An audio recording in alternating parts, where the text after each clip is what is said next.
Ils n'avaient aucune idée de qui ils avaient affaire. Lorsqu'une hôtesse de l'air força une famille noire à quitter la première classe, cela semblait n'être qu'un acte de plus de discrimination. Mais quelques instants plus tard, la vérité éclata. Cette famille n'était pas seulement riche, elle possédait toute la compagnie aérienne. Ce qui s'est passé ensuite a tout changé. Avant de commencer l'histoire, commentez ci-dessous d'où vous regardez cette vidéo, et si vous aimez ce genre d'histoire, pensez à aimer, partager et vous abonner pour en découvrir davantage. La porte d'embarquement bourdonnait d'activité, les passagers se dépêchaient de rejoindre leur siège. Parmi eux se trouvait une famille de 3 personnes, James Anderson, son épouse Céleste, et leur fils de 5 ans, Liam. James, vêtu d'un costume bleu marine sur mesure, portait une mallette en cuir élégante. Son attitude respirait la confiance tranquille. Céleste, gracieuse et radieuse dans une robe ivoire fluide, tenait la petite main de Liam qui sautillait à ses côtés en riant. La famille attendait avec impatience ce voyage, une pause bien méritée après une vie professionnelle trépidante. En entrant dans la cabine de première classe, les intérieurs brillants scintillaient sous les lumières chaleureuses. James jeta un œil au numéro de siège, un léger sourire aux lèvres. « Nous y sommes, » dit-il à Céleste en la guidant, elle et Liam, jusqu'à leur place. Les autres passagers leur adressèrent des regards polis et la famille commença à s'installer. Céleste aida Liam à grimper sur son siège, lui tendant un petit avion jouet qui fit briller ses yeux d'excitation, tandis que James rangeait leurs bagages dans le compartiment supérieur. De l'autre côté de la cabine, une hôtesse nommée Veronica Summers observait la scène d'un œil critique. Son regard acéré balaya la famille, ses lèvres se pincèrent. Elle ajusta son uniforme comme pour se préparer à une mission, puis s'avança vers eux d'un pas décidé, son sourire forcé ne parvenant pas à dissimuler son jugement. « Excusez-moi, » dit Veronica d'une voix autoritaire en s'adressant à James. « Puis-je voir vos cartes d'embarquement ?» James se tourna vers elle calmement et les sortit de la poche de sa veste. « Bien sûr, » répondit-il avec un hochement de tête poli en les lui tendant. Céleste leva les yeux, percevant une certaine tension dans le ton de l'hôtesse. Liam, lui, jouait joyeusement avec son jouet, inconscient de l'échange. Veronica examina les billets avec une insistance exagérée, fronçant les sourcils en vérifiant les détails. « Première classe » demanda-t-elle, sa voix vacillant légèrement, comme si les mots étaient difficiles à croire. James s'acquiesça de nouveau avec calme. « Oui, ce sont bien nos places » répondit-il d'un ton posé. Son ton était mesuré, mais Céleste remarqua une lueur d'irritation dans son regard. Veronica hésita, visiblement mal à l'aise. « Je suis désolé, mais je dois vérifier quelque chose auprès du comptoir. »« Veuillez rester assis, s'il vous plaît, » dit-elle d'un ton sec avant de tourner les talons rapidement, ses pas devenant plus pressés. Dans la cabine, James s'assit, le visage impassible. « Qu'est-ce que c'était que ça ?» murmura Céleste, inquiète. James posa une main rassurante sur son bras. « Probablement une vérification de routine. »« Ne t'en fais pas, » répondit-il, bien qu'un léger durcissement de ses traits suggérait le contraire. Dans la cuisine de bord, Veronica était au téléphone avec un agent au sol. « J'ai une situation ici, » dit-elle à voix basse mais urgente. « Une famille est en première classe et je ne suis pas sûr que leur billet soit valide. Pouvez-vous confirmer leur réservation ?» L'agent au sol sembla surpris. « Les Anderson ? Leurs billets ont été achetés il y a des semaines, entièrement confirmés. Y a-t-il un problème ?»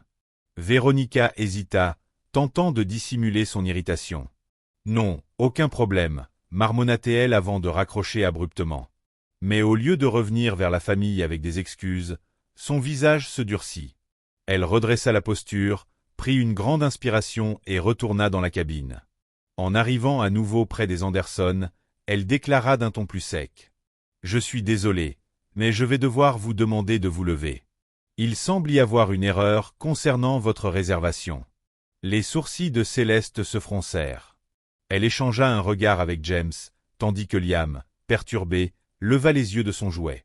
James se leva lentement, son calme masquant la colère naissante. « Quel genre d'erreur » demanda-t-il d'un ton égal. « Je dois confirmer vos sièges » répondit Veronica sans croiser son regard, lui indiquant la direction du Galéi. « Veuillez me suivre, s'il vous plaît. » James hésita, puis acquiesça, faisant signe à Céleste de rester avec Liam. Des murmures commencèrent à circuler dans la cabine, les passagers échangeant des regards curieux. Céleste observait la scène, de plus en plus mal à l'aise. Liam, inquiet, lui demanda à voix basse. « Maman, qu'est-ce qui se passe ?» Elle lui sourit doucement tout en resserrant sa main sur la sienne. « Rien, mon chéri. Papa règle juste un petit souci. » Mais au fond d'elle, elle savait que ce n'était pas une simple formalité. Son instinct lui disait que la situation allait rapidement dégénérer. Dans la cuisine, James se tenait droit, imperturbable. Véronica peinait à formuler ses phrases. « Monsieur » commença-t-elle, hésitante. « Nous tentons d'éclaircir un problème de réservation. Il semble que votre dossier ait été signalé. » James haussa un sourcil, son ton devint plus ferme. « Signalé ? J'ai réservé ces billets il y a des semaines, ils sont payés et confirmés. Quel est exactement le problème ?» Véronica croisa les bras, adoptant une posture défensive. « Ce n'est pas une question de paiement. C'est juste que, la première classe est une cabine premium, et nous devons nous assurer que les sièges sont correctement attribués. » James la fixa un instant, comprenant l'allusion. Un sourire incrédule étira ses lèvres. « Cabine premium ?» répéta-t-il. « Insinuez-vous que je n'ai pas ma place ici ?» Véronica se raidit, consciente de la portée de ses paroles. « Pas du tout, » répondit-elle rapidement, sa voix plus sèche, comme pour dissimuler son malaise. « Je suis simplement la procédure. » James inspira profondément. Son calme apparent laissait transparaître une irritation croissante. « Très bien, » répondit-il d'une voix maîtrisée. « Résolvons cela rapidement. Ma famille m'attend. » La jeune femme nommée Grace fronça les sourcils en écoutant, jetant un bref coup d'œil vers James. « As-tu vérifié le système de réservation ?» demanda-t-elle, le ton prudent. Véronica fronça les sourcils. « Oui, mais il ne s'agit pas seulement du billet. Regarde-le, » murmura-t-elle en désignant discrètement James. « Est-ce qu'il a l'air d'un passager habituel de première classe ?» Les yeux de Grace s'écarquillèrent légèrement de surprise. « Tu ne peux pas te permettre ce genre de jugement, » répondit-elle fermement, sa voix baissant d'un ton. « Si son billet est valide, cela suffit. » Véronica souffla bruyamment et dépassa Grace pour retourner vers James. « Monsieur, dit-elle d'un ton sec, je vais devoir vous demander, à vous et votre famille, de vous rendre en cabine principale jusqu'à ce que la situation soit éclaircie. » James pencha légèrement la tête, son expression demeurant impassible. « Sur quelle base ?» demanda-t-il, sa voix empreinte d'une gravité qui fit hésiter Véronica. « Comme je l'ai dit, c'est le protocole, » répondit-elle raide, évitant son regard. La patience de James atteignait ses limites. Sa voix se fit plus basse, mais ferme, au point de faire sursauter Véronica. « Si vous nous demandez de quitter la première classe, j'attends une raison claire et valable. Parce qu'à cet instant, il semble que vous agissiez selon autre chose que le protocole. » Véronica ouvrit la bouche pour répondre, mais fut interrompue par un signal sonore provenant de l'interphone. La voix du capitaine résonna dans la cabine, calme mais ferme. « Mesdames et messieurs, merci de rester assis pendant que nous finalisons quelques ajustements. Nous veillerons à votre confort pour le reste du vol. » L'annonce passa inaperçue pour Véronica, dont le calme se fissurait. James lui lança un long regard appuyé avant de sortir son téléphone. « Excusez-moi, » dit-il sèchement, se détournant pour passer un appel. Son ton restait mesuré, mais l'autorité qui en émanait était incontestable. « C'est toujours le bon moment ?» demanda-t-il au téléphone. Après une brève pause, il ajouta « Très bien. Poursuivez comme prévu. » Il raccrocha rapidement et reporta son attention sur Véronica, son calme devenant de plus en plus inquiétant. « On y retourne ?» demanda James, poli mais ferme. Véronica hésita, son assurance ébranlée. Elle acquiesça d'un signe de tête et les guida vers la première classe. Mais quelque chose dans la maîtrise de James lui nouait l'estomac. À leur arrivée, tous les regards se tournèrent vers eux. Le retour de James fut accueilli par des murmures, les passagers percevant clairement la tension. Céleste se leva, croisant le regard de James dans une interrogation silencieuse. Il lui fit un signe rassurant, mais elle perçut une légère variation dans son expression, un signe que tout cela était loin d'être terminé. Véronica, toujours nerveuse, escorta James jusqu'à son siège, gardant une façade professionnelle. Céleste lui lança un regard interrogateur, auquel James répondit en lui pressant doucement la main. Liam, percevant le retour de son père, sourit et reprit son jeu avec son avion jouet, inconscient de la tension qui pesait autour de lui. Mais avant que James ne puisse s'installer complètement, Véronica revint, le visage durci. « Monsieur, dit-elle d'un ton sec, nous avons décidé qu'il serait préférable que vous et votre famille soyez placés en cabine principale, en attendant la vérification complète de votre réservation. » La mâchoire de Céleste se crispa, mais elle resta digne, regardant James pour voir sa réaction. Celui-ci prit une lente inspiration et fixa Véronica. « Nos billets ont été vérifiés. Nous avons payé ces sièges en intégralité. S'il y a une raison valable pour que nous changions de place, je veux l'entendre maintenant. » Véronica hésita, son assurance s'effaçant sous le regard inébranlable de James. D'autres passagers commencèrent à remarquer l'échange, leurs murmures s'intensifiant. Une vieille dame, assise à quelques rangées, chuchota à sa compagne. Ils ont été parfaitement polis. Quel est le problème? Un jeune homme à proximité intervint assez fort pour être entendu. Ce sont des clients payants comme nous. Pourquoi les traite-t-on différemment? Les voix qui montaient déstabilisèrent davantage Véronica. Monsieur, je ne veux pas que cela dégénère, dit-elle, le ton plus sec. Veuillez coopérer ou je serai obligé d'appeler la sécurité. Les yeux de Céleste se plissèrent, la colère montant, mais James leva une main pour la calmer. Il se leva lentement, ajustant sa veste avec soin. Si vous appelez la sécurité, dit-il posément, qu'ils viennent avec une explication. Le ton de défi qu'il employait fit frissonner la cabine. Le visage de Véronica se tendit, mais elle resta droite. « Veuillez rassembler vos affaires, » insista-t-elle, une pointe de panique dans la voix. James la fixa un long moment, puis se tourna vers Céleste. « C'est bon, » dit-il doucement, toujours aussi calme. « On y va. » Les passagers les observèrent en silence tandis que James, Céleste et Liam se levaient pour rassembler leurs affaires. Liam serrait son avion, sa joie ternie par l'incompréhension. Céleste gardait la tête haute, le visage fermé, tenant la main de son fils. James ouvrait la marche vers la cabine principale, son allure toujours mesurée malgré les regards pesants. En marchant, il envoya un bref message sur son téléphone, son visage impassible. Ils furent placés dans des sièges exigus au milieu de la cabine principale. James aida Céleste à installer Liam, puis s'assit à côté d'eux. Le contraste avec le confort de la première classe était flagrant, mais ni James ni Céleste ne laissèrent transparaître leurs émotions. Pendant ce temps, Véronica regagna le Galeis, nerveuse, tandis qu'elle entendait les murmures en première classe. « Ce n'était pas juste, » murmura un homme. « Ils avaient leurs billets. Pourquoi les traiter comme ça ?» ajouta un autre. « Ça va leur retomber dessus. » Véronica fit semblant de ne pas entendre, mais son malaise augmentait. Le téléphone du Galeis sonna, la faisant sursauter. Elle répondit, la voix tremblante. « Ici Véronica. » La voix du capitaine se fit entendre, ferme et sans appel. « Mademoiselle Summers, je viens d'être contacté par la direction générale de la compagnie. Un passager de ce vol les a joints personnellement. J'ai besoin de savoir ce qui se passe exactement. » L'estomac de Véronica se noua. Elle balbutia. C'était juste un problème de routine. Je pensais qu'il y avait une erreur de réservation. Un long silence suivit, puis le capitaine reprit, sur un ton d'avertissement. Vous devez gérer cela avec prudence. Nous ne pouvons pas nous permettre ce genre de situation.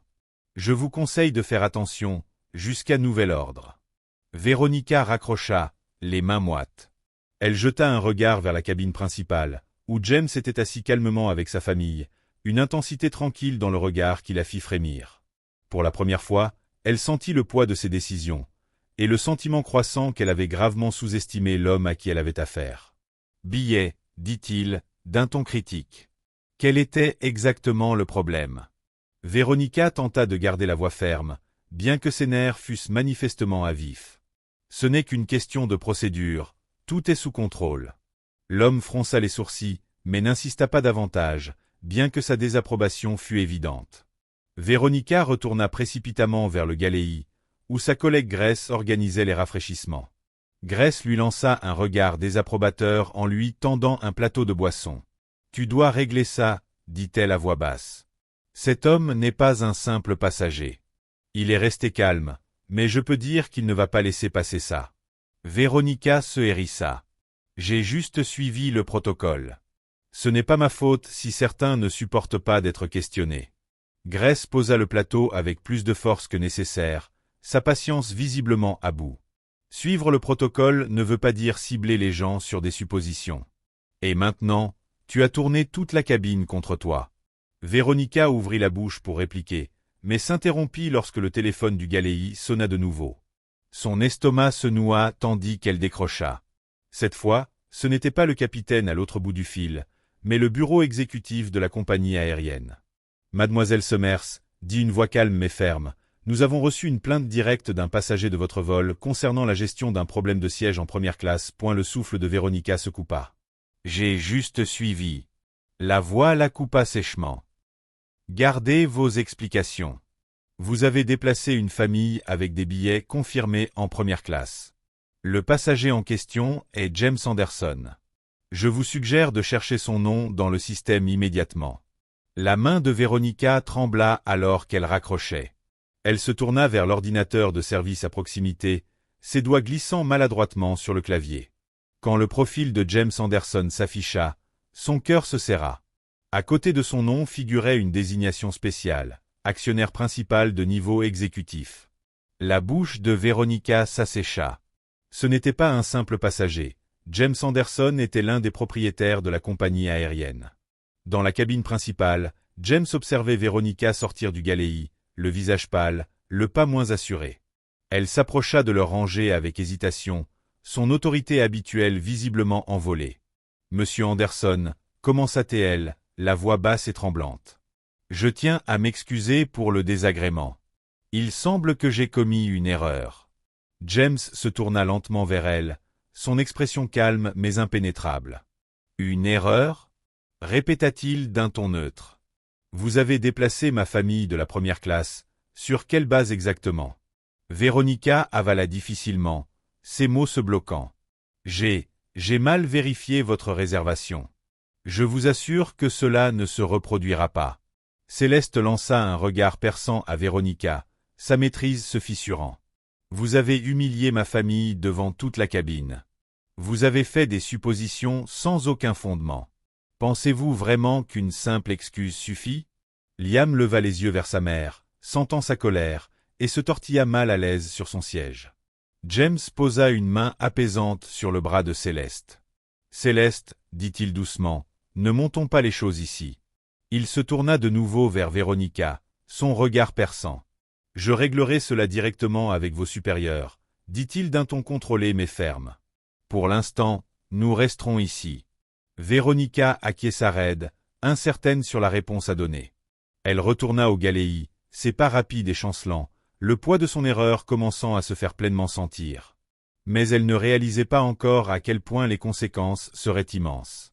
Son téléphone posé, Céleste le regarda avec curiosité. « Tu es bien silencieux, » dit-elle doucement, sa voix remplie de compréhension. James la regarda, son expression calme mais résolue. « Ce n'est pas juste à propos de nous, » répondit-il. « Il s'agit de responsabilité. Les gens comme elle doivent comprendre que chaque action a des conséquences. » Céleste hocha la tête, son regard s'adoucissant. Elle connaissait l'approche de son mari, mesurée, délibérée, efficace. C'était ce qui l'avait mené là où il était aujourd'hui, un homme d'influence qui ne tolérait jamais l'injustice, aussi minime soit-elle. Pendant ce temps, Véronica faisait les 100 pas dans la cuisine de bord, ses nerfs à vif. Grace s'approcha prudemment. « Quel est le plan maintenant ?» demanda-t-elle. Véronica secoua la tête, sa voix à peine audible. « Je ne sais pas. Je n'aurais jamais pensé que tout cela dégénérerait autant. » L'expression de Grace se durcit. « Tu aurais dû y penser avant de les traiter comme tu l'as fait. Maintenant, ce n'est plus entre tes mains. » Véronica la fusilla du regard mais ne répondit rien. La vérité contenue dans les paroles de Grace la blessait plus qu'elle ne voulait l'admettre. Le reste du vol s'éternisa. Le bourdonnement des moteurs masquait à peine la tension ambiante. Les passagers de première classe jetaient de temps en temps des regards vers James et sa famille, mêlant curiosité et respect. D'autres faisaient mine de ne rien voir, bien que leur chuchotement trahissait leur intérêt. Alors que l'avion entamait sa descente, la voix du commandant de bord retentit dans l'interphone. « Mesdames et messieurs, nous allons bientôt atterrir. Veuillez attacher vos ceintures et redresser vos tablettes. Équipage, préparez-vous pour l'atterrissage. James ajusta son siège et se pencha vers Céleste. Ce sera bientôt terminé, dit-il doucement. Elle lui offrit un petit sourire de soutien, sa main reposant brièvement sur la sienne. Dans la cuisine, Véronica fixait l'horloge, la poitrine de plus en plus serrée à mesure que les minutes passaient. Elle savait que l'atterrissage n'apporterait aucun soulagement. Seulement plus de questions, plus de jugements, et sûrement plus de conséquences. L'avertissement de Grace résonnait encore dans son esprit, ce n'est pas fini. Et Véronica savait, au fond d'elle, que le pire restait à venir. L'avion toucha terre en douceur, le choc familier signalant la fin du vol. Pour la plupart des passagers, ce n'était qu'un débarquement routinier. Pour Véronica, c'était le début de son jugement. Elle se tenait raide près de la cuisine, les mains crispées sur le comptoir tandis que les passagers commençaient à rassembler leurs affaires. Ses yeux se tournèrent vers la première classe, où James Anderson restait assis, calme et serein. Céleste se pencha vers James pendant que Liam balançait ses jambes en silence. « Quel est le plan » demanda-t-elle à voix basse. L'expression de James ne changea pas. « On attend » répondit-il simplement. « Tout est déjà en marche. » Les passagers de première classe commencèrent à sortir. Beaucoup jetèrent des regards curieux à James et à sa famille. Un homme s'arrêta brièvement près du siège de James, hésitant avant de parler. « Je suis désolé pour ce qui s'est passé plus tôt, » dit-il d'une voix basse mais sincère. « Ce n'était pas juste. » James leva les yeux vers lui, hochant légèrement la tête. « Merci, » répondit-il. L'homme acquiesça et continua vers la sortie, l'air pensif. Véronica se tenait près de la porte principale de l'avion, forçant un sourire aux passagers qui descendaient. Chaque hochement de tête et murmure de politesse pesait plus lourd que le précédent. Elle ne put s'empêcher de regarder à nouveau vers la première classe, où la famille Anderson restait immobile. Le téléphone de bord sonna, et Véronica sursauta. Elle s'en empara précipitamment, la voix tremblante. « Ici Véronica. » C'était le capitaine. Son ton était sec. « La sécurité vous attend à la porte. Ils ont été informés par la direction. Vous devez rester à bord et fournir un rapport complet sur vos actes. Ne quittez pas l'avion tant que vous n'en avez pas reçu l'autorisation. » Le cœur de Véronica se serra. « Compris, » murmura-t-elle, presque inaudible. Grace s'approcha, le visage fermé. « Ils sont là, pas vrai ?» demanda-t-elle. Véronica hocha la tête, abasourdie. La sécurité, les dirigeants, probablement même le conseil. Grace soupira en secouant la tête. « Je t'avais dit que ce n'était pas fini. » Lorsque les derniers passagers quittèrent l'avion, la cabine devint étrangement silencieuse. Véronica se tourna et vit James se lever de son siège, lissant sa veste pendant qu'il aidait Céleste à rassembler leurs affaires. Liam tenait fermement son avion jouet, les yeux levés vers ses parents avec curiosité. Véronica s'avança timidement, la voix tremblante. « Monsieur Anderson, je voulais encore m'excuser pour... » James leva la main, l'interrompant. Son ton était calme, mais définitif. « Gardez ça. Les personnes qui vous attendent dehors écouteront tout ce que vous avez à dire. » Céleste lança un regard froid à Véronica tout en prenant la main de Liam et en s'avançant dans l'allée. James les suivit, imposant par sa seule présence. 2 agents de sécurité montèrent à bord. Ils échangèrent un signe de tête avec James avant de tourner leur regard vers Véronica. « Mademoiselle Summers ?» demanda l'un des agents, d'un ton ferme.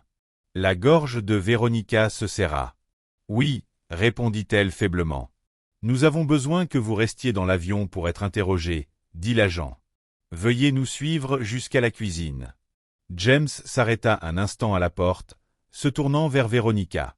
Son regard restait calme, mais il y avait une dureté dans ses yeux qui lui glaça le sang. Sans un mot de plus, il quitta l'avion, suivi de sa famille.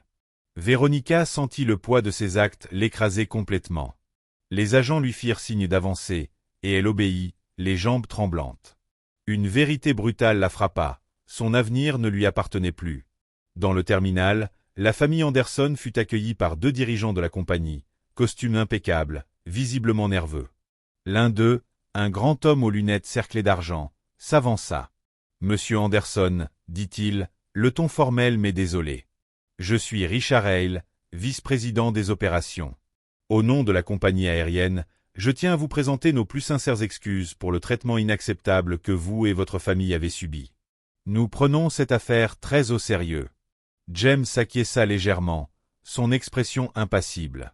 Céleste se tenait près de lui, tenant la main de Liam, toujours aussi digne. « Je l'espère bien », répondit James d'un ton calme mais incisif. « Ce n'est pas seulement à propos de nous. Il s'agit des standards que votre compagnie prétend défendre, et de comment elle y a failli aujourd'hui. » Richard déglutit difficilement, ajustant sa cravate. « Vous avez entièrement raison, monsieur Anderson. Nous avons déjà lancé une révision complète de nos politiques et de nos formations. La responsabilité sera assumée. » James inclina légèrement la tête, les yeux plissés. « La responsabilité, répéta-t-il. C'est exactement ce que j'attends. J'attends aussi des changements concrets. Pas seulement des promesses. Les mots ne répareront pas les dégâts causés par les actes ou les suppositions. » Richard hocha vivement la tête. « Nous avons déjà commencé à traiter l'incident.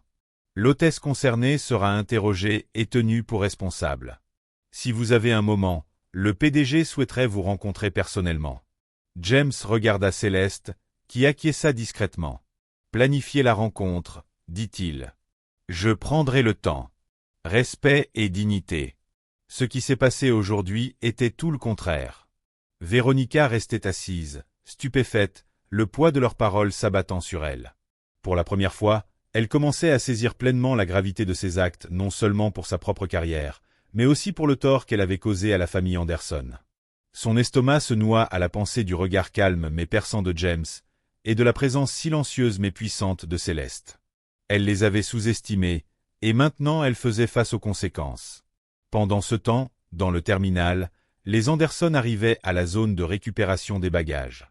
Liam, serrant fort son petit avion-jouet, regardait le tapis roulant avec excitation. James et Céleste restaient silencieux, leur calme apparent masquant une tempête d'émotions. « Tu crois qu'ils vont vraiment faire quelque chose ?» demanda Céleste d'une voix basse. James lui jeta un regard, les yeux réfléchis. « Ils n'auront pas le choix, » répondit-il. « La réputation de la compagnie aérienne est en jeu. S'ils n'agissent pas, ça deviendra un problème bien plus grave pour eux. » Au moment où le tapis roulant se mit en marche, le téléphone de James vibra dans sa poche. Il le sortit et lut la notification.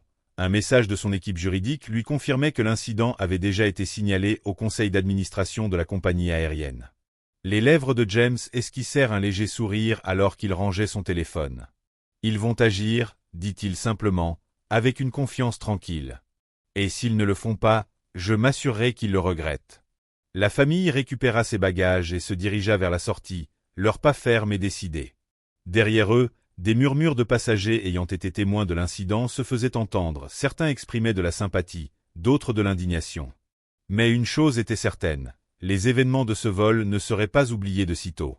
Pour James, la journée n'était pas encore terminée. Des réunions l'attendaient, des décisions à prendre, et des changements à imposer. Alors qu'il montait dans la voiture à l'extérieur du terminal, il jeta un dernier regard à l'aéroport. La tempête qu'il avait déclenchée ne faisait que commencer. Le trajet depuis l'aéroport se déroula dans un silence pesant. James regardait par la fenêtre, ses doigts tapotant doucement le siège en cuir. Céleste était à ses côtés, sa main posée sur les genoux de Liam, endormi, serrant toujours son avion-jouet dans ses petites mains. Le ronronnement du moteur était le seul bruit ambiant, mais l'esprit de James était loin d'être apaisé. « On ne peut pas laisser passer ça, » dit finalement Céleste, brisant le silence. Sa voix était calme, mais empreinte de détermination. Ce n'était pas seulement une insulte envers nous, c'est le reflet de quelque chose de bien plus grand. Si ça peut nous arriver à nous, imagine à quelle fréquence ça arrive à ceux qui n'ont pas les moyens de se défendre. James hocha lentement la tête, le regard perdu dans le paysage urbain. « Je sais, » dit-il doucement. « C'est pour ça que j'ai déjà mis les choses en marche. Il ne s'agit pas seulement d'aujourd'hui, il s'agit d'établir un précédent. » Céleste se renversa dans le siège, son expression s'adoucissant. Elle avait confiance en la nature méthodique de James, en sa capacité à transformer une offense personnelle en un changement plus large. Mais au fond d'elle, La colère bouillait toujours face à l'humiliation qu'ils avaient subie. Ce n'est pas seulement elle, ajouta-t-elle, le ton plus ferme. C'est tout le système qui lui a fait croire qu'elle pouvait agir ainsi. James se tourna vers elle, croisant son regard. C'est exactement ce qu'on va corriger, répondit-il avec fermeté. Lorsque la voiture entra dans l'allée de leur maison, Liam se réveilla doucement, se frottant les yeux.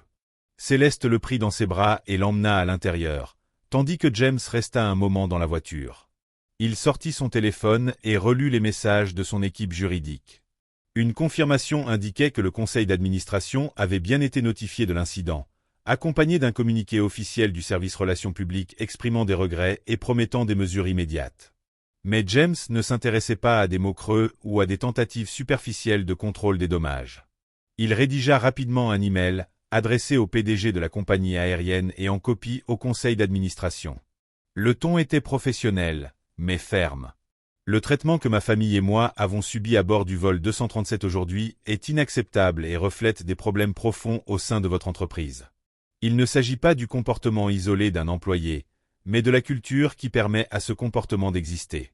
En tant qu'actionnaire principal, je demande une enquête complète sur cet incident, ainsi qu'un plan détaillé d'action corrective.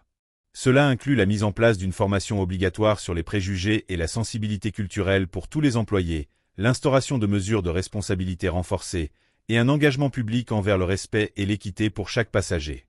J'attends une réponse formelle sous 48 heures présentant les mesures prévues. Comprenez bien qu'il ne s'agit pas d'une demande, mais d'une exigence. Après avoir envoyé le message, James sortit de la voiture, l'esprit tourné vers ce qui l'attendait.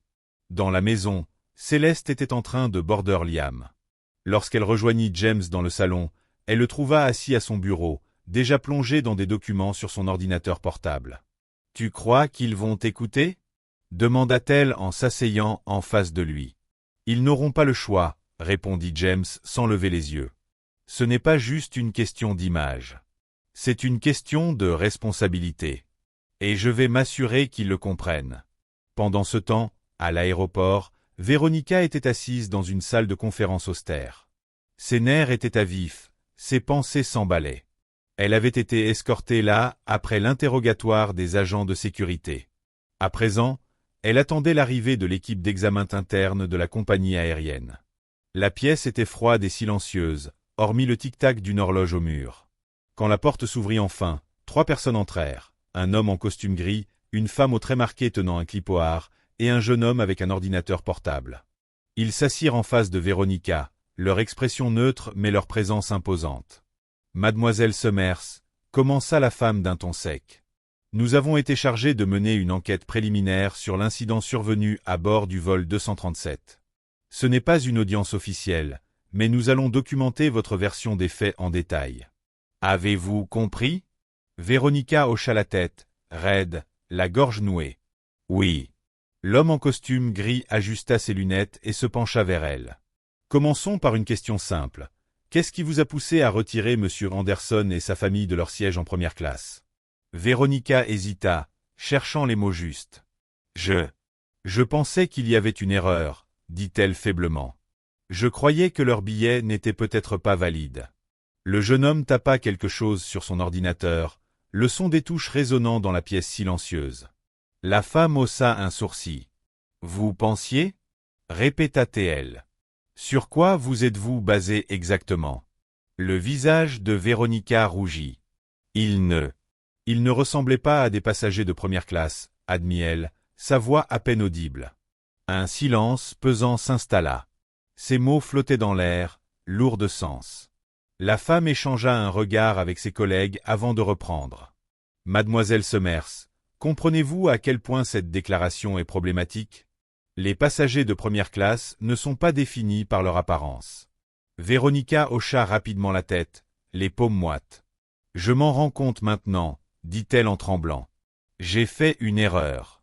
J'essayais juste de faire mon travail. » L'homme en costume gris se renfonça dans son siège, son expression impassible. « Votre travail, dit-il lentement, est d'appliquer les politiques de la compagnie et d'assurer une expérience positive à tous les passagers. Aujourd'hui, vous avez échoué d'une manière qui aura des répercussions importantes, pas seulement pour vous, mais pour l'ensemble de l'entreprise. » Véronica fixa ses mains, la gravité de son erreur s'enfonçant peu à peu en elle. Elle croyait exercer son autorité, mais elle n'avait fait que révéler les failles de son jugement. Et désormais, elle faisait face aux conséquences. L'équipe de révision continua de l'interroger pendant ce qui lui sembla des heures, disséquant chaque décision qu'elle avait prise durant le vol. À la fin de la session, Véronica se sentait vide, comme si la vie avait été aspirée hors d'elle. Elle savait que son avenir au sein de la compagnie aérienne ne tenait plus qu'à un fil, et elle ignorait combien de temps cela tiendrait encore. Alors qu'elle était escortée hors de la salle, elle aperçut un grand écran affichant les titres de l'actualité. L'un d'eux attira son attention, lui nouant l'estomac. L'actionnaire principal de la compagnie aérienne exige une réforme après un incident discriminatoire à bord. Le cœur de Véronica s'enfonça encore plus profondément. Il était clair que ce n'était que le début des retombées. La nouvelle de l'incident se répandit comme une traînée de poudre. À peine la famille Anderson rentrait chez elle, les titres inondaient déjà les réseaux sociaux et les médias. Les titres allaient de la compagnie aérienne dans la tourmente après le mauvais traitement de la famille d'un actionnaire à discrimination à bord. Une famille déplacée malgré des billets en première classe. Chaque article dressait un portrait accablant des politiques de la compagnie ou de leur absence. Dans son bureau, James faisait défiler la couverture médiatique. La réaction du public était écrasante. Les internautes exprimaient massivement leur indignation et partageaient leurs propres histoires de discrimination ou de traitement injuste. Beaucoup identifiaient directement la compagnie, exigeant des réponses et des comptes. Le téléphone de James ne cessait de vibrer, entre appels et messages, mais il ignorait la plupart d'entre eux, concentré sur la préparation de sa rencontre avec le PDG de la compagnie aérienne prévue le lendemain. Dans le salon, Céleste regardait un reportage à la télévision montrant un débat sur l'incident. Ce n'est pas seulement une histoire de place déplacée, affirma un des intervenants. C'est le reflet des biais systémiques qui persistent dans les industries en contact avec la clientèle. Le fait que cette famille ait subi une telle humiliation malgré des billets valides montre qu'un problème plus profond est à l'œuvre. Céleste mit la télévision en sourdine, l'air songeuse. Elle se tourna vers Liam, qui construisait joyeusement une tour avec ses blocs, inconscient de la tempête qui faisait rage autour d'eux. Elle enviait son innocence, mais se sentait encore plus déterminée à la protéger. L'épreuve l'avait secouée, mais elle lui avait aussi rappelé pourquoi il ne pouvait pas laisser passer cela. Au siège de la compagnie aérienne, l'équipe dirigeante était en mode crise. Le PDG, Robert Lang, se tenait à la tête de la table de conférence, l'air sombre. Autour de lui, les cadres supérieurs consultaient des rapports, des articles de presse et des analyses des réseaux sociaux. La situation leur échappait totalement, et chaque heure apportait de nouvelles critiques. « C'est une catastrophe », murmura un cadre en feuilletant un dossier. « Nous avons déjà eu des problèmes de relations publiques, mais là, c'est différent. Cela concerne l'un de nos principaux actionnaires. Si nous ne gérons pas cela avec prudence, nous risquons de le perdre. Et pire encore, notre réputation. » Robert leva la main, imposant le silence. « Où en est l'enquête interne ?» demanda-t-il d'un ton sec. Une responsable des ressources humaines prit la parole, un peu hésitante. « Nous avons terminé l'interrogatoire préliminaire de l'hôtesse de l'air impliquée. Ses actions ont clairement été influencées par des préjugés, même si elle affirme que ce n'était pas intentionnel. Elle a été suspendue, en attendant les résultats de l'enquête. » Robert fronça les sourcils, la mâchoire crispée. « Suspendue ? Ce n'est pas suffisant. Nous avons affaire à un actionnaire qui siège au conseil. Il nous faut des mesures décisives. » Un autre cadre intervint prudemment. « Nous préparons des excuses officielles et un plan de formation. Nous avons déjà contacté l'équipe de M. Anderson pour organiser une rencontre. » Robert hocha la tête, l'air tendu. Robert hocha la tête, l'air tendu. « Bien. Mais ce ne sera pas suffisant pour le calmer. Il n'est pas seulement en colère, c'est un homme qui connaît le pouvoir du levier. Il va exiger un changement systémique, et nous devons être prêts à le mettre en œuvre. » Le silence s'abattit sur la pièce. Tous comprenaient l'enjeu. Il ne s'agissait plus seulement de gérer un incident isolé, mais d'attaquer une culture qui avait permis à ce genre d'incident de se produire. Dans son appartement, Véronica était assise sur son canapé, les yeux rivés sur l'écran de son ordinateur. Elle fixait l'avis de licenciement. Le message de la RH était bref et glacial. Vos actions durant le vol 237 ont été jugées contraires aux valeurs fondamentales et aux politiques de service client de notre entreprise. Votre contrat est résilié avec effet immédiat. Ses mains tremblaient en relisant l'email. Les mots se brouillaient. En l'espace d'une journée, sa carrière s'était effondrée. Le travail dont elle était si fière depuis des années, envolé. Et elle ne pouvait blâmer personne d'autre qu'elle-même. Son téléphone vibra. Des messages de proches qui avaient vu les infos. La plupart étaient compatissants, mais certains, très directs, étaient critiques. Elle ne répondit à aucun d'eux. La honte était trop lourde. Elle n'était pas encore prête à affronter l'ampleur de son échec.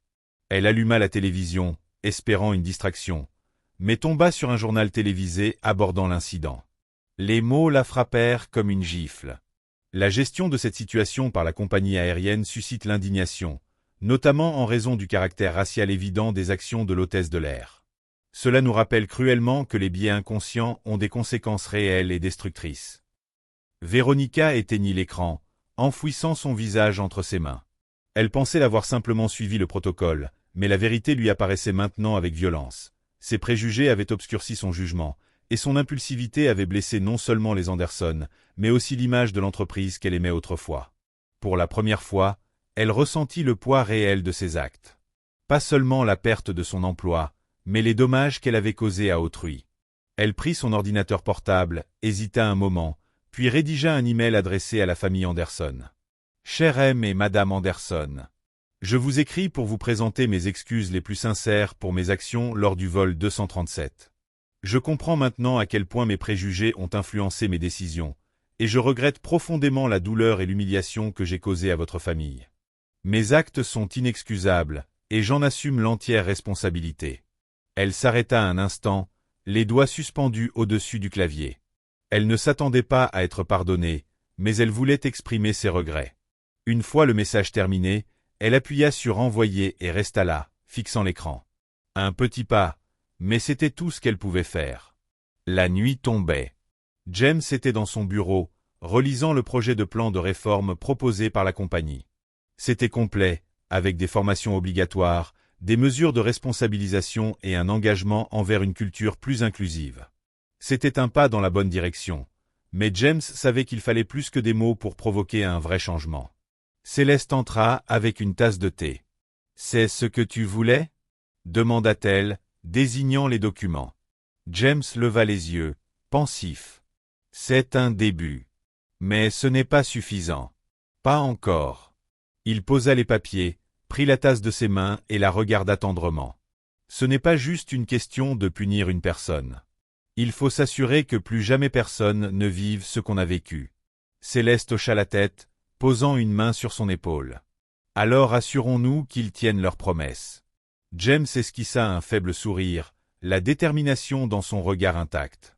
Le combat n'était pas terminé. Mais sa volonté non plus. Le lendemain matin, James arriva au siège de la compagnie aérienne pour sa rencontre prévue avec Robert Langston, le PDG. Le bâtiment était moderne, dominant les rues animées de la ville.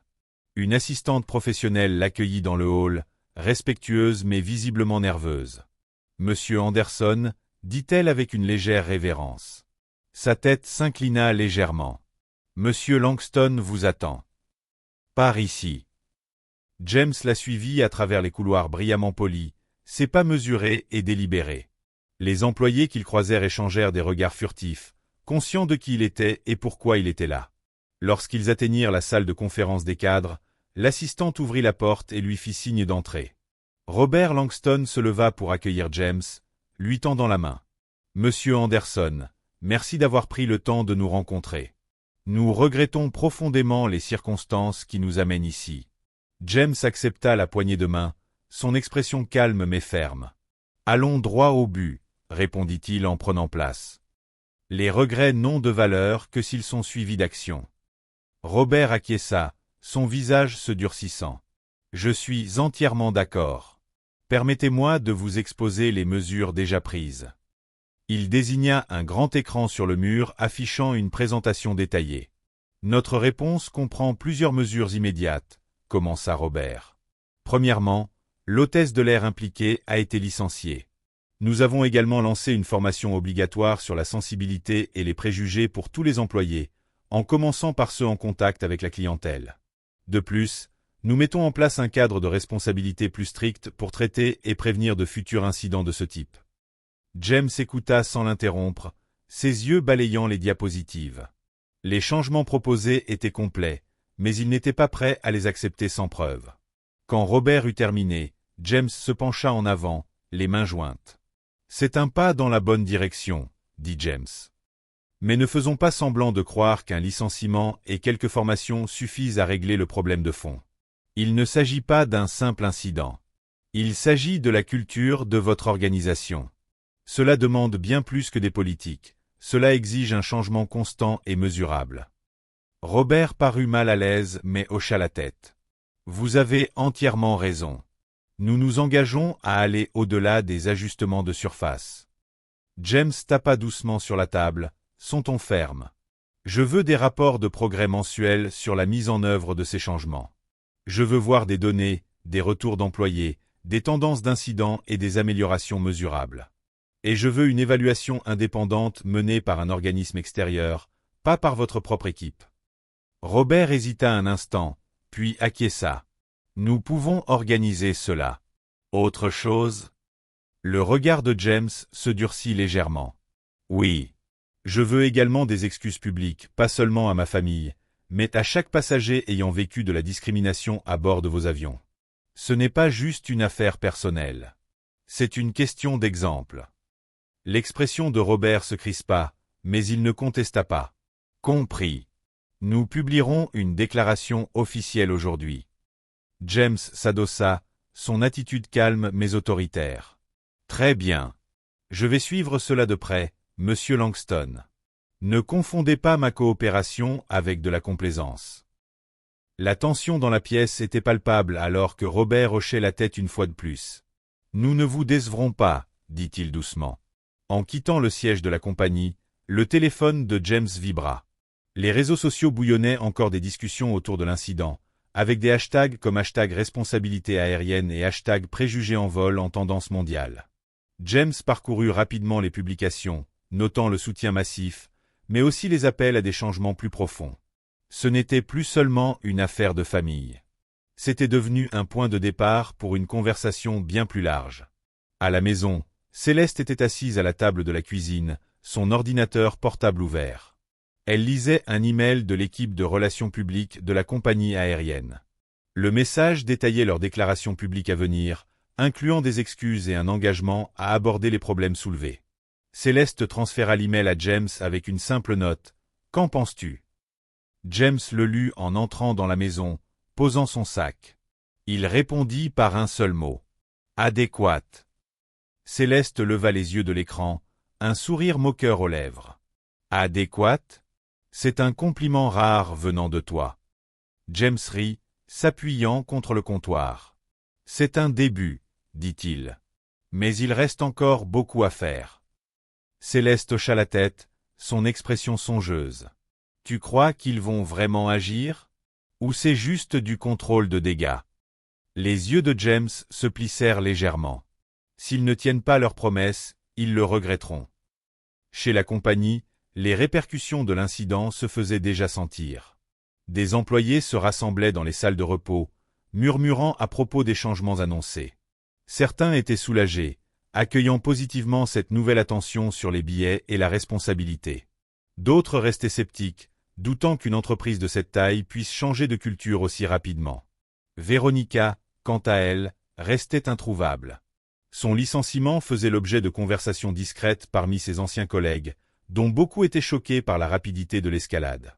Mais pour ceux qui avaient été témoins de ses actions, une chose était claire, elle avait franchi la ligne, et les conséquences étaient inévitables. Grace, qui avait travaillé en étroite collaboration avec Véronica lors du vol, repensait à l'épreuve alors qu'elle se préparait pour son service. Elle avait toujours su que la culture de l'entreprise avait des défauts, mais les voir exposées aussi brutalement avait été un électrochoc. Elle se promit de faire son travail différemment désormais, pour que jamais un passager ne se sente comme les Anderson s'étaient sentis.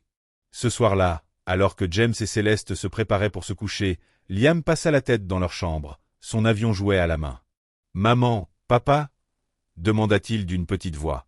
Les gens sont encore fâchés pour ce qui s'est passé dans l'avion. James s'agenouilla, serrant tendrement son fils dans ses bras. Certaines personnes sont en colère, mon grand, dit-il doucement. Mais c'est parce qu'elles veulent que les choses changent. Et nous les aidons à y parvenir. Liam hocha la tête, les yeux grands ouverts. Tu vas réparer ça. James sourit en ébouriffant les cheveux de son fils. C'est le plan. Alors que Liam retournait dans sa chambre, Céleste regarda James avec un mélange de fierté et de détermination. On va réparer ça, dit-elle doucement. Pas juste pour nous, mais pour tout le monde. James acquiesça, sa résolution intacte. Ce n'est pas la fin, répondit-il. C'est juste le début. Le lendemain matin, les médias s'agitaient autour de la déclaration publique de la compagnie aérienne, publiée pendant la nuit. L'excuse était complète et directe, reconnaissant l'incident impliquant la famille Anderson et énumérant les mesures immédiates prises pour répondre aux problèmes plus larges. La déclaration disait en partie « Nous regrettons profondément l'incident survenu lors du vol 237 impliquant M. Anderson et sa famille. Cet événement ne reflète pas nos valeurs et nous nous engageons à prendre des mesures concrètes pour éviter que de telles situations ne se reproduisent. À compter de ce jour, nous mettons en place des programmes de formation obligatoires, renforçons nos politiques et faisons appel à un organisme indépendant pour examiner nos pratiques organisationnelles afin de garantir l'équité et le respect de tous les passagers. » La déclaration se terminait par des excuses directes à la famille Anderson, reconnaissant le rôle de James en tant qu'actionnaire, mais surtout en tant que client précieux qui méritait un meilleur traitement. Les réseaux sociaux explosèrent de réactions. Certains saluaient la compagnie pour avoir reconnu ses erreurs. D'autres restaient sceptiques, accusant l'entreprise de vouloir simplement redorer son image. Les ## la responsabilité compte et #voyager équitable restaient en tendance, alimentant les débats sur les préjugés systémiques dans les services à la clientèle. James lut la déclaration assis à la table du petit déjeuner, l'air pensif. Céleste, assise en face de lui avec une tasse de café, l'observait. « Alors » demanda-t-elle. « C'est une bonne première étape, » dit James en posant son téléphone. « Mais maintenant, ils devront prouver qu'ils sont sincères. » Céleste hocha la tête, son expression sérieuse. « Et Véronica ? Tu crois qu'elle a appris quelque chose de tout ça ?» James réfléchit un instant. « Ce n'est pas à moi d'en décider, » dit-il enfin. « Mais j'espère que oui. Des gens comme elle font partie du problème. Mais ils peuvent aussi faire partie de la solution, s'ils le veulent. » Prêt à changer. Pendant ce temps, Véronica était assise dans son petit appartement, faisant défiler les mêmes informations à propos de l'incident. Les excuses publiques de la compagnie aérienne n'avaient pas apaisé son sentiment de culpabilité, bien au contraire, elles l'avaient accentué. Chaque gros titre, chaque commentaire sur l'incident semblait être une accusation personnelle. Elle ouvrit sa boîte mail et relut le message qu'elle avait envoyé à la famille Anderson la veille. Il n'y avait toujours pas de réponse, mais elle ne s'y attendait pas. Elle n'était pas sûre de mériter leur pardon, mais envoyer ses excuses lui avait semblé nécessaire, une petite étape pour prendre ses responsabilités. Son téléphone vibra, la sortant de ses pensées. C'était un texto de Grace. « J'ai entendu parler de ta suspension. J'espère que tu vas bien. Toute cette histoire a été un vrai chaos, mais peut-être que c'est l'occasion de repartir sur de bonnes bases. » Véronica fixa le message un long moment avant de répondre. « Véronica, merci Grace. J'essaie.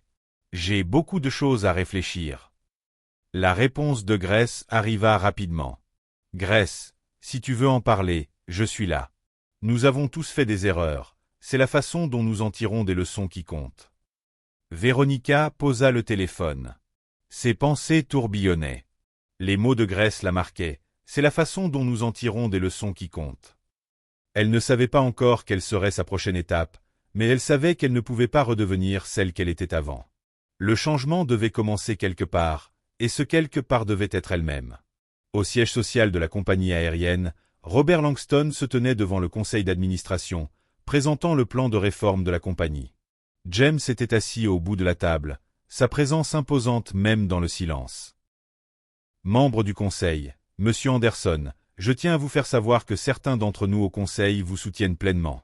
Ce type de responsabilité est ce dont notre compagnie a besoin depuis longtemps. » James hocha la tête, offrant un petit sourire. James, je vous en suis reconnaissant. Maintenant, assurons-nous que cela se concrétise.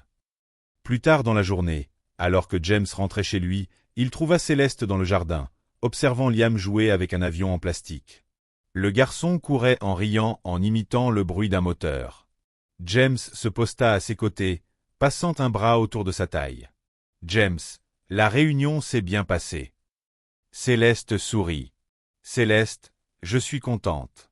Tu leur as donné ton discours habituel, n'est-ce pas ?» James rit. « James, un peu comme ça. » Ils observèrent Liam en silence confortable pendant un moment.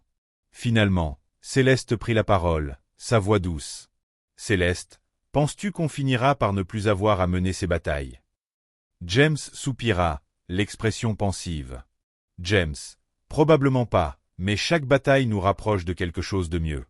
Tant qu'on continue de se battre, le changement est inévitable. » Céleste posa sa tête contre son épaule. « Céleste, eh bien, si quelqu'un peut le faire, c'est toi. » James sourit, son regard déterminé. « James, c'est nous, ensemble. » Alors que les rires de Liam remplissaient l'air, le poids des derniers jours commença à s'alléger. Le chemin n'était pas fini, mais ils étaient prêts à affronter ce qui venait. Les répercussions de l'incident du vol 237 se répandaient, transformant les conversations sur les préjugés et la responsabilité, non seulement au sein de la compagnie aérienne, mais à travers toute l'industrie de l'aviation. Les médias rapportaient les réformes de la compagnie aérienne, les saluant comme un tournant dans la manière dont les entreprises abordent les problèmes systémiques. D'autres compagnies aériennes annoncèrent des révisions similaires de leur politique, sous l'effet de la pression publique et de l'influence incontestable des actions de James Anderson. L'histoire de la famille Anderson ne se contentait plus d'être un titre. Elle devenait un catalyseur de changement. Des groupes de défense des droits utilisaient l'incident comme cri de ralliement, exigeant une meilleure formation et des politiques plus justes dans tous les secteurs du service client. Les plateformes de médias sociaux étaient remplies d'histoires de passagers ayant fait face à des discriminations similaires, leur voix amplifiée par la lumière braquée sur la réponse de la compagnie aérienne. Chez eux, James et Céleste suivaient les événements avec un optimisme prudent. Ce n'était pas l'attention ou les distinctions qui comptaient. C'était de voir des changements concrets prendre racine. Leur lutte n'avait jamais été motivée par la vengeance. Elle avait toujours eu pour but de s'assurer que personne d'autre ne subisse ce qu'ils avaient vécu. Un après-midi, James reçut un email du PDG de la compagnie aérienne. Le sujet était simplement intitulé « Rapport de progrès ».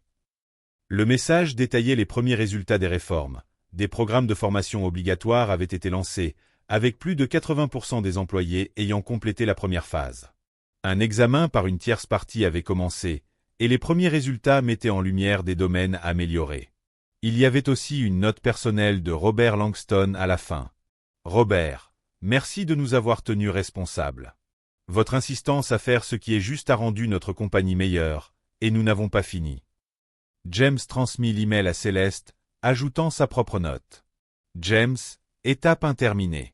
Passons à l'étape 2. Ailleurs, Véronica était assise dans un petit café, faisant défiler les offres d'emploi sur son ordinateur portable. Elle avait passé la semaine suivant sa suspension à réfléchir à ce qui s'était passé. Le regret était encore vif, mais elle était déterminée à ne pas laisser cela la définir. Elle avait commencé à assister à des ateliers sur les biais inconscients et la diversité, espérant mieux comprendre où elle avait échoué et comment faire mieux. Alors qu'elle buvait son café, son téléphone vibra, signalant une notification de mail. C'était une réponse de la famille Anderson, une réponse qu'elle n'attendait pas. Message des Anderson. Madame Summers, merci pour vos excuses.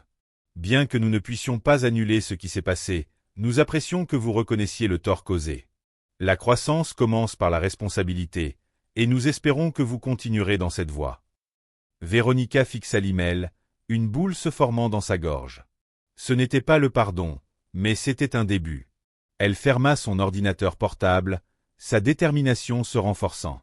Elle ne pouvait pas changer le passé, mais elle pouvait construire un avenir meilleur, une décision à la fois. Un mois plus tard, James se retrouva à bord d'un autre vol avec sa famille. Cette fois, l'atmosphère était différente. Le personnel les accueillait chaleureusement, mais sans hésitation. Leur professionnalisme était inébranlable. En s'installant dans leur siège en première classe, Céleste regarda James avec un petit sourire.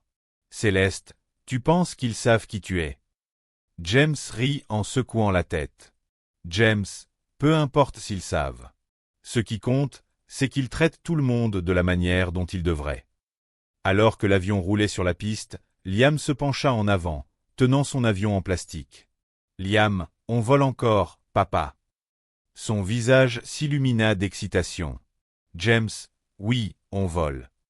Il sourit à son fils, puis jeta un regard à Céleste. Sa présence calme et rayonnante l'ancrait, comme toujours. C'était pour cela qu'il s'était battu. Pas pour le pouvoir, ni pour la reconnaissance, mais pour la simple dignité d'être traité équitablement. Alors que l'avion s'élevait dans le ciel, James se laissa aller dans son siège, regardant les nuages passer par la fenêtre. Il savait que le travail n'était pas terminé. Il y aurait toujours plus à défendre, plus à améliorer. Mais pour l'instant, il se permettait un moment de paix, sachant que le chemin qu'ils avaient commencé faisait déjà une différence. Et parfois, il se disait que cela suffisait. Merci d'avoir regardé. Si vous avez aimé cette vidéo, n'oubliez pas d'appuyer sur le bouton j'aime, de partager vos réflexions dans les commentaires et de vous abonner à la chaîne pour plus d'histoires comme celle-ci. À bientôt dans la prochaine vidéo.